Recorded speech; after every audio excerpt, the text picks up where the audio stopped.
Is it possible that your depression or anxiety is coming from a missing microbe in your gut? This video is going to blow you away. I want to share some very new and powerful information on the gut microbiome and its association with your overall mood. And I have a dynamite solution that I think you are going to love, and it's a whole recipe, and I'm going to walk you through it. Let's just take digestive enzymes. Humans make 17 digestive enzymes. The microbiome makes over 60 digestive enzymes. And these microbes are the only thing that can digest fiber. We as humans do not have the ability to break down fiber, but microbes do. They take the fiber, they break it down into this certain fat, and that's called acetic acid that actually helps feed the colon cells. But there's also another breakdown molecule that mimics ketones called butyric acid. And one of the biggest things that microbes do in relationship to your mood is contribute to the production of neurotransmitters. Neurotransmitters are like hormones, but they travel through the nervous system. I'm talking about serotonin, dopamine, GABA. 90% of all the serotonin in your body is made in your gut. And so we have also a highway between the gut and our brain. It's called the vagus nerve, and it goes two ways. So in other words, you can have depression or anxiety if your gut is not right. And if you have depression or anxiety up here, that will affect the gut microbiome. The gut microbiome also has the ability to break down toxins, medications. They turn certain antioxidants in your food into other amazing compounds that help us. And what I really want you to know about this topic is that you have mostly good bacteria, okay? And we also have some bad bacteria. That's kept in check by the quantity of good bacteria over here. And the good bacteria maintain and support the gut wall to prevent the bad guys from crossing over. And so what happens when we have antibiotics, glyphosate, that's an herbicide, which by the way, it's in a lot of your foods. When we eat junk foods, medications, we go through stress, alcohol, smoking, pollution, all of that diminishes the microbiome. We get less neurotransmitters made. We get an alteration of the blood sugar, but we also get a migration of certain pathogens that start traveling up into the small intestine, which is about 20 to 23 feet. So normally we don't want a lot of bacteria in the small intestine. And when these bad guys go up into the small intestine, there's competition of nutrients. So now we develop nutrient deficiencies.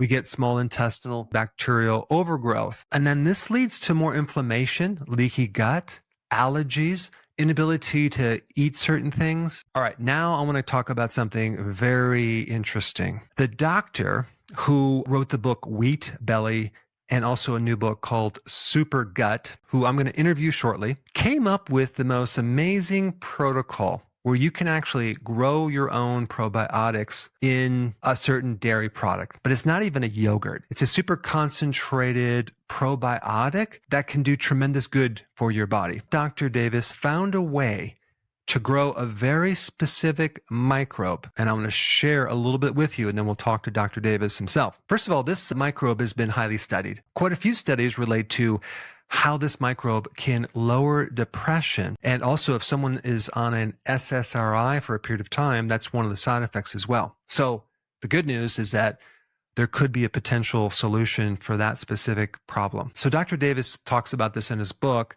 When you typically make yogurt, they usually ferment it for like 4 hours. So what Dr. Davis did is he found that you have to ferment it for 36 hours. And to grow this specific microbe, you want to use a certain temperature, okay? You want to use body temperature, which is 98.6, but we round it up to 99 degrees Fahrenheit. So what Dr. Davis has put together is a way to kind of use a yogurt maker, okay? And you're going to use a dairy product, which I'm going to demonstrate all this, and you're going to put a certain microbe in there.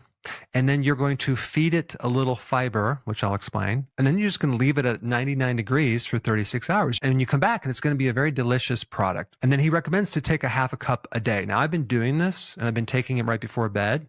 Wow. I'll share the results with you. But let me just first complete talking about this microbe. First of all, it survives the stomach acids. Second thing, it releases a chemical that does not affect any of the good microbes, just the bad. And a lot of people get benefits by taking antibiotics with their skin. They might get rid of like rashes and certain infections like styes in the eye and all these things. But of course, they're using a regular antibiotic, and that comes with a package. Well, this is a natural process that you don't develop resistance against. So that's just one thing. It has this chemical, wipes out the bad guys in the small intestine. It also makes oxytocin. Oxytocin is an amazing hormone that does a lot more than we thought. It not only helps with like social bonding, but it really helps to lower cortisol, which is involved in anxiety and even depression. So it's an amazing stress hormone. There's been some interesting anecdotal reports of increased muscle mass, great deep delta wave sleep, thicker hair, better younger skin. But the main thing is an overall better mood. So let's do this. Let's interview Dr. Davis, and then I'm going to roll right into how to make this amazing, highly concentrated probiotic that you can take every night before you go to sleep or take it during the day to help you with whatever you're going through. All right, let's go to Dr. Davis right now. How did you kind of isolate or stumble on this very specific microbe? I mean, there's other microbes, but I think the main one you talk about a lot is the L or Lactobacillus reuteri. So can you tell me a little bit about how you kind of stumbled on that microbe versus other ones? Well, it was real simple. I make most of my ideas by mistake, by making big blunders. So that's how I came to the wheat belly idea, trying to minimize the expression of small LDL particles. As you know, the real cause for heart disease, not this nonsense about LDL cholesterol. So I saw people, you and I have a lot of success in helping people regain health. And so with wheat, grain, and grain elimination, sugar elimination, and a handful of common nutrients that are lacking in modern life, and we see all kinds of wonderful things like a reversal of type 2 diabetes, loss of fatty liver, weight loss, etc. But it was clear that was incomplete. Even when I added some basic microbiome strategies like a high-potency multi-species probiotic or prebiotic fibers and fermented foods, I still saw some residual problems. For instance, somebody says, my rheumatoid arthritis is much better. I got rid of the biologic injections. I got rid of the prednisone, but I'm still taking naproxen as needed for occasional mild flare-ups. Why? So I looked for what else there was. And I started thinking about the hormone oxytocin. I don't even remember why. There's a really crazy set of Frankenstein experiments being conducted by a woman named Irina Conboy. She's been at Harvard, Stanford. I think she's now at UC Berkeley. And she did something really creepy. They took an old rat and cloned it so that they got a young rat that was immunologically and genetically identical, and then connected their circulatory systems. Yuck. Well, then they called it heterochronic parabiosis, 2 times next to life. Well, lo and behold, the old rat becomes young. And so they asked, well, what are the mediators? That work is ongoing. But the first mediator they isolated, there are a bunch of peptides. The first mediator that they isolated was oxytocin, what people regard as the hormone of love and empathy, what some ladies regard as the drug they get to induce labor when they're pregnant at term pregnancy.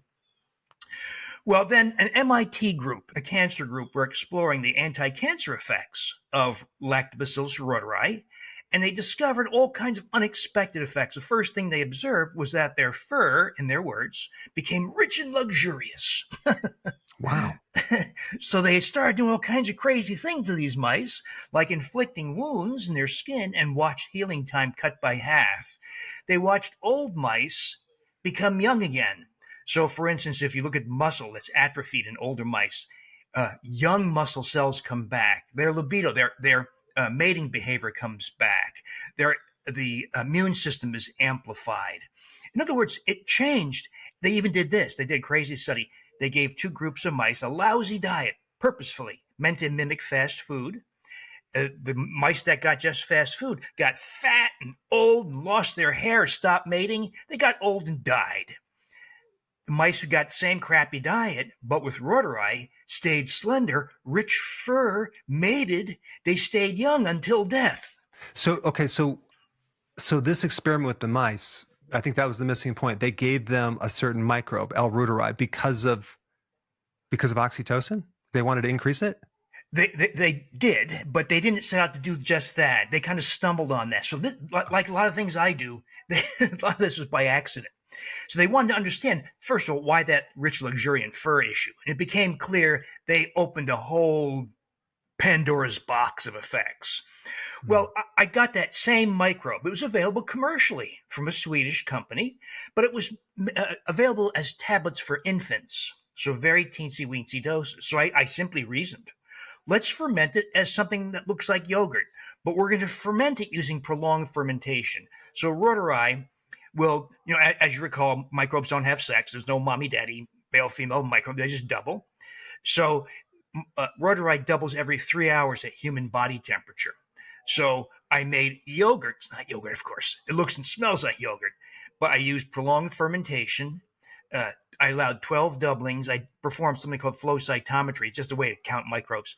And we get 300 billion. So far more, about 1,000-fold more than the original tablets for babies. I just started talking about it. Gave to all my neighbors. I started eating it. Okay, so the question I have is, so when you did you initially know how to do that, or you just go, okay, let me try something, and well, I guess that didn't work. How did you know to ferment it for 36 hours? Hit and miss. Okay. And then I did repeated flow cytometry counts. It became clear the number I first picked, 36 hours, was the sweet spot. That's where you get maximum number, at least as yogurt. And if you go to 48 hours, you get a plateau. You actually get an increase in dead microbes. So 36 hours, which, by the way, is very different than what they do in commercial yogurt making, which is 6 to 12 hours. It's ridiculous.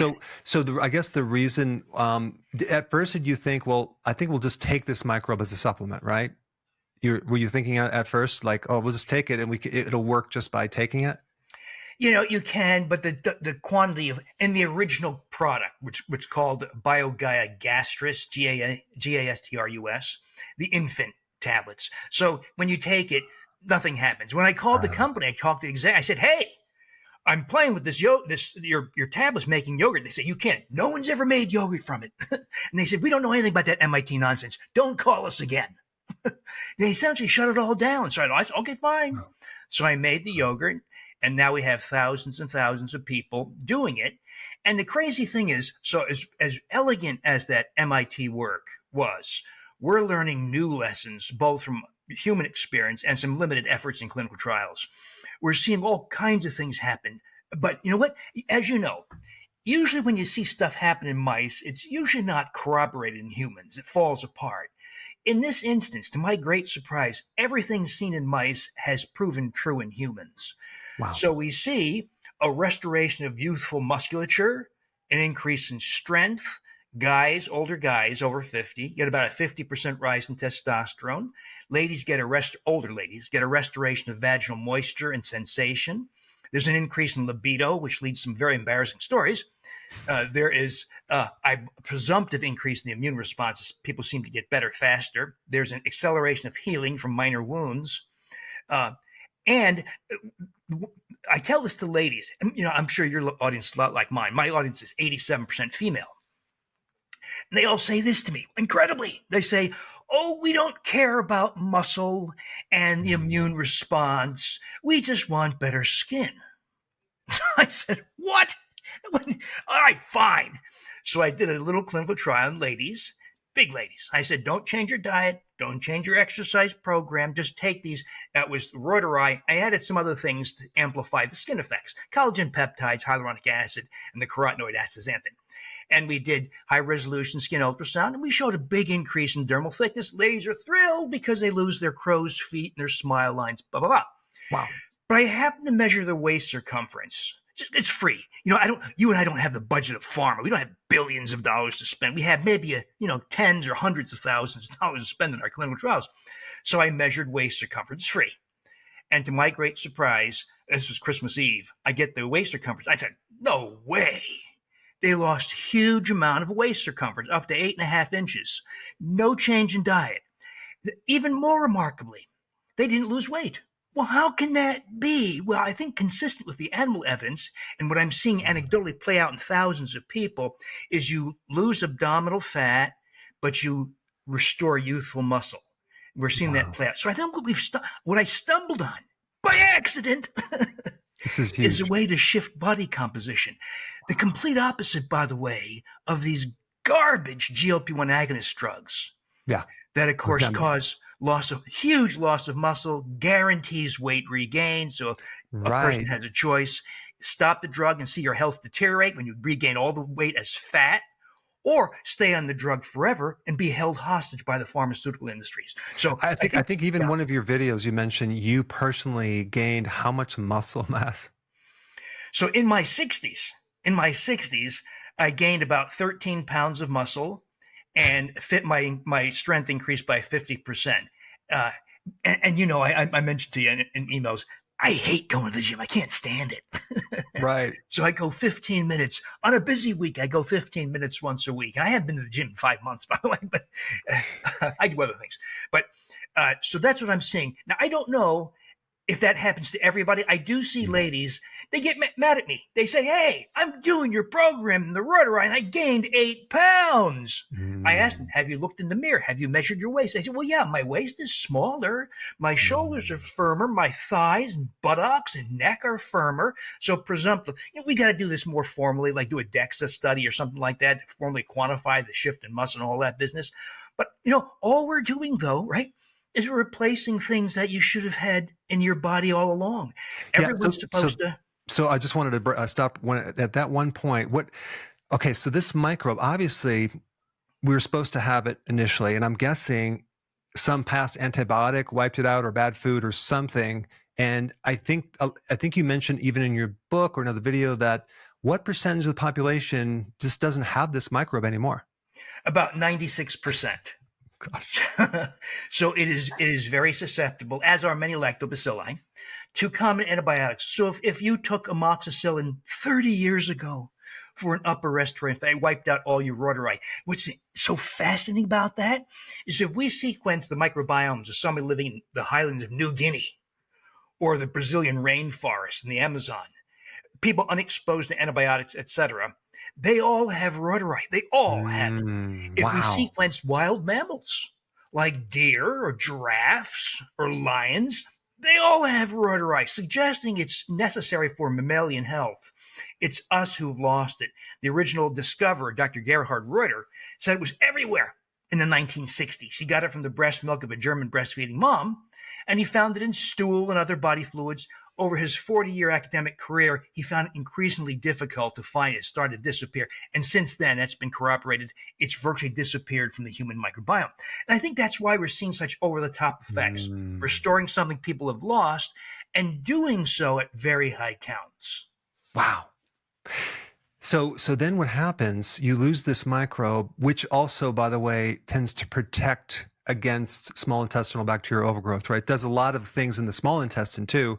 And then it probably, because it's not there, then you start getting this invasion from the large intestine climbing up to the small intestine. Is that what happens too sometimes? Yeah, exactly, yes. So loss of those beneficial species, this species of lactobacillus and others, allow the overproliferation of proteobacteria, fecal microbes like E. coli and Klebsiella, that have taken up residence in virtually half the U.S. population. So it's probably the worst epidemic to ever occur in our species, and there's science behind that. But so we have 24 feet of small intestine infested by fecal microbes. Now, as you recall, the small intestine is very permeable. That's where we absorb nutrients.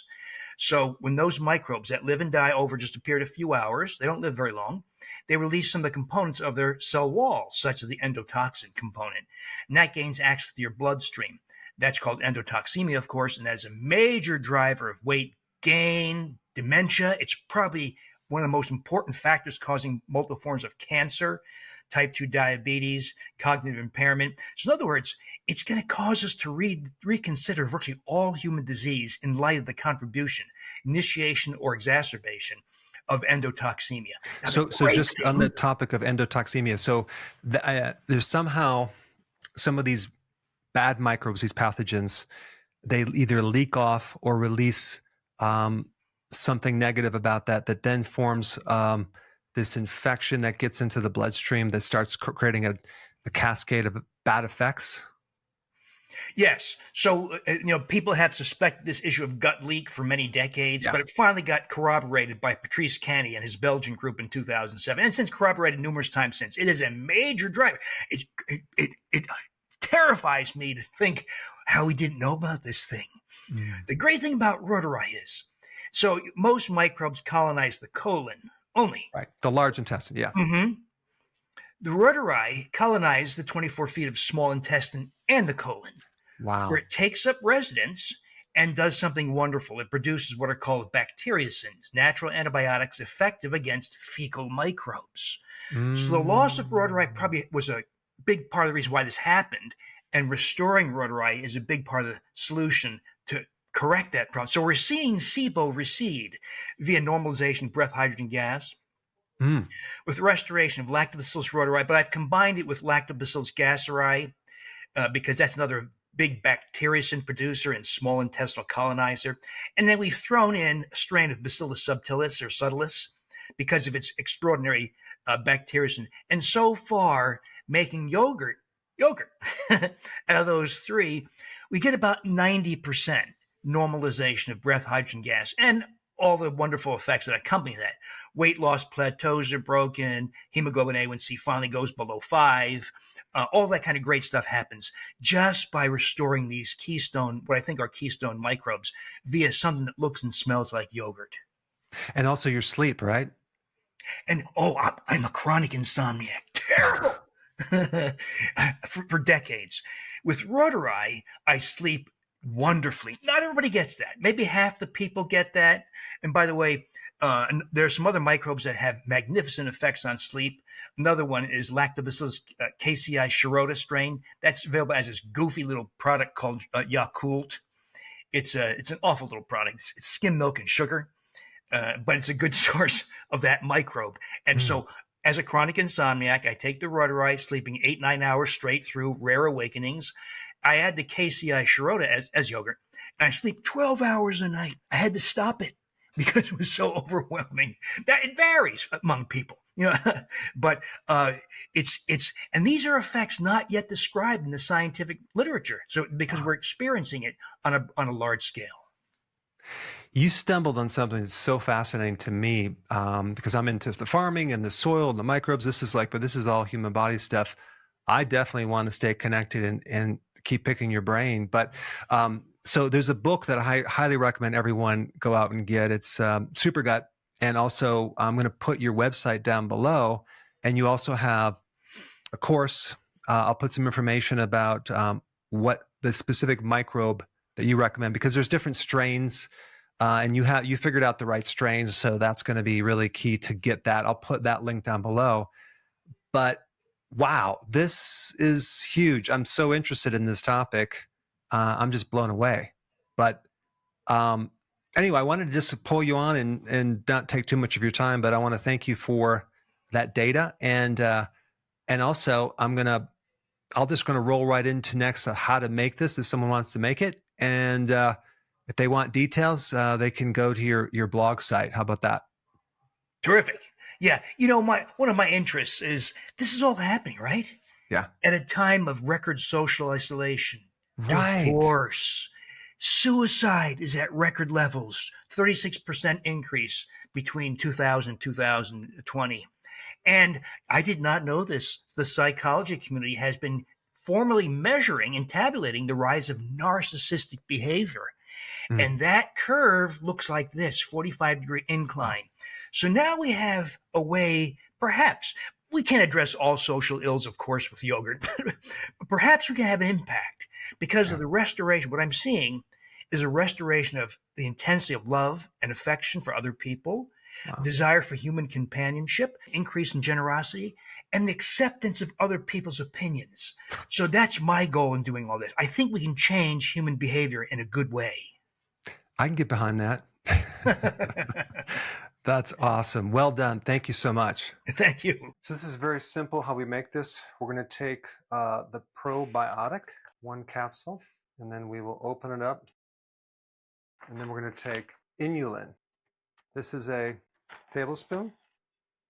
Take 2. Take organic, half and half. just to make a paste. Mix it up really good. Don't put too much of that half and half in there right off the bat, just about 2 tablespoons. And then we can pour the rest of this half and half in there, 1 quart. I'm going to mix this up really good. I'm going to take a container, 2 containers, and we'll pour some of this in here. Even it out pretty good. Okay, we're putting this mixture into the yogurt maker. We have 2 of them, right? Very carefully. Okay, now we have to add water to it. So I'm going to pour the water like so. And I want that level to be at the same level as the mixture inside the containers. So we now have the water at the level of a little bit more than I wanted, so that's fine. Okay, here's the next part, and of course if you have a different machine you're going to have to just do the same type of thing. On the left we have temperature and time, so we can press this once, okay, and then we want this at 99 degrees Fahrenheit, so we're going to bring this down, okay, and then press start on that.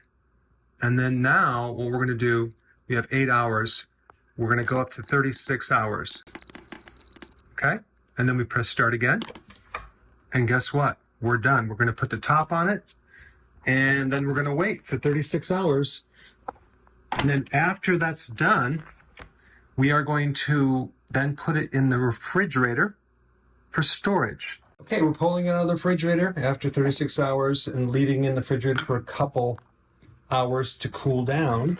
And now we're going to consume a half of a cup of this every single day. It's amazing. It's rich. It's delicious. You can add berries to it. If you need to add a sweetener, go ahead. But I think you'll find it quite delicious. A half a cup a day.